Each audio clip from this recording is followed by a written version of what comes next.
Salut tout le monde, j'espère que vous allez bien. On se retrouve comme tous les jours pour faire le point sur la saison d'une des équipes de la NHL. Vous avez le même concept en NBA pour ceux qui vont sur le site ou sur nos réseaux sociaux, Spotify, Twitter et Instagram. Aujourd'hui, on va parler des Blackhawks de Chicago qui ont connu une saison très compliquée avec des problèmes extrasportifs nombreux. Et dès le début de la saison, le dossier Cal Beach prenait plus de place que les signatures effectuées par la franchise. L'affaire d'agression sexuelle d'un coach sur un joueur au sein de l'équipe s'est étendue jusqu'à la fin d'année 2021 lorsque les Blackhawks étaient déjà loin des places de playoff. Et sur la glace, ça ne se passe pas mieux. Donc, le coach Jeremy Colliton a été licencié après 11 défaites sur les 12 premiers matchs de saison régulière. C'est Derek King qui le remplacera, mais sans réel succès, et ne devrait d'ailleurs pas rester jusqu'au début de saison prochaine. Il a tout de même permis à Chicago de gagner 28 matchs pour décrocher la triste 14e place de la conférence Ouest, juste devant Arizona et Seattle. Pour la satisfaction, on a quand même le duo DeBrincat-Kane. C'est les deux seuls joueurs à avoir été constants dans cette équipe qui ont joué sur le premier trio offensif des Blackhawks. Le duo est le parfait mélange entre expérience et jeunesse. On a d'abord donc Patrick Kane, légende de la NHL, qui a réalisé une très belle saison avec 92 points en 78 matchs, son plus haut total quand même depuis 2019. Et pour DeBrincat, c'est encore mieux. Déjà, il n'a pas manqué un match de la saison, ce qui est quand même rare vu l'intensité de la Ligue nationale. Et l'attaquant, qui est polyvalent, très agressif, a inscrit 78 points, donc 41 buts, sa meilleure saison de loin en carrière, une révélation pour l'Américain qui prenait du temps à réellement s'affirmer, qui stagnait un peu et qui avait quand même de gros espoirs pour de performer à haut niveau en NHL. La surprise, c'est également le retour du capitaine Jonathan Toews qui avait manqué toute la saison passée à cause une maladie immunitaire.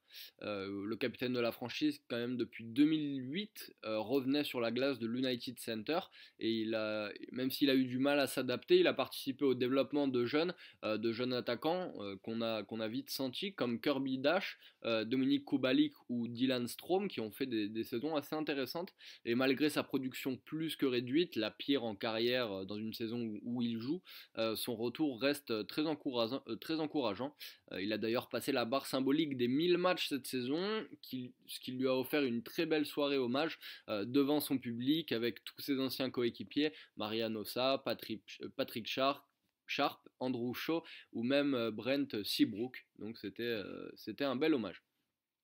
La déception quand même de cette saison, c'est de ne pas avoir fait mieux avec une équipe très talentueuse, puisque sur le papier, on a quand même plusieurs All-Stars, avec Jonathan Toews, avec Seth Jones, arrivé de Columbus. Mais depuis le départ de Joel Quenneville, dans tous les cas, le groupe ne trouve plus son rythme. Vraiment, c'est très compliqué de faire quelque chose. Il y a quand même un ancien MVP également dans cette équipe, Patrick Kane, et il y avait le vainqueur du trophée de meilleur gardien de 2021, donc Marc-André Fleury, qui était venu renforcer les bancs de Chicago. Il a pas fait son trou très longtemps dans cette équipe, puisqu'il a été très vite échangé d'ailleurs du côté de Minnesota. Au final, Chicago finit 28e meilleure attaque de la ligue, 26e meilleure défense. Le nouveau GM de la franchise, Kyle Davidson, aura donc du pain sur la planche pour vraiment redonner à ce groupe la flamme qu'il les portait lors de leurs années dorées qu'il les apportait en playoff. Pour son premier poste donc de general manager, ce ne sera pas tâche aisée, il aura d'importantes décisions à prendre dès cet été.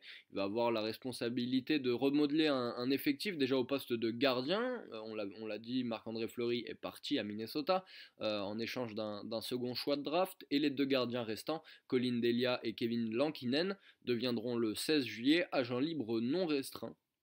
Donc ils sont libres de s'engager dans toutes les autres équipes de la ligue selon les propositions qu'ils ont évidemment. Il y a également 5 jeunes joueurs qui doivent être prolongés, qui seront agents libres restreints pour le coup.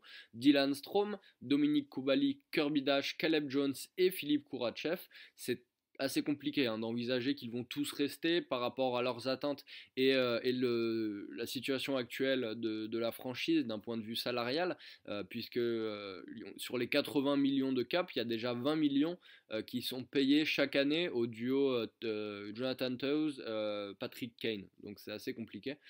Et pour la draft, Chicago n'a pas de premier tour cette saison, puisqu'ils l'ont lâché dans le trade de Seth Jones, le défenseur expérimenté. Mais Kyle Davidson pourra quand même sélectionner deux fois au deuxième tour, 3 fois au troisième, de quoi quand même aller chercher des très bons joueurs. On sait qu'en NHL, la draft, c'est beaucoup plus indécis que par exemple en NBA, où il y a déjà en NHL, il y a plus de bust et il y a plus de joueurs qui sont exceptionnels, qui ont été draftés au 5e, 6e, 7e tour. Donc on verra ce que peut nous proposer Kyle Davidson. Écoutez, je pense qu'on a fait quand même le tour, j'espère que ça vous a plu, on se retrouve dès demain pour un nouvel épisode avec les Senators d'Ottawa. D'ici là, portez-vous bien et bonne journée.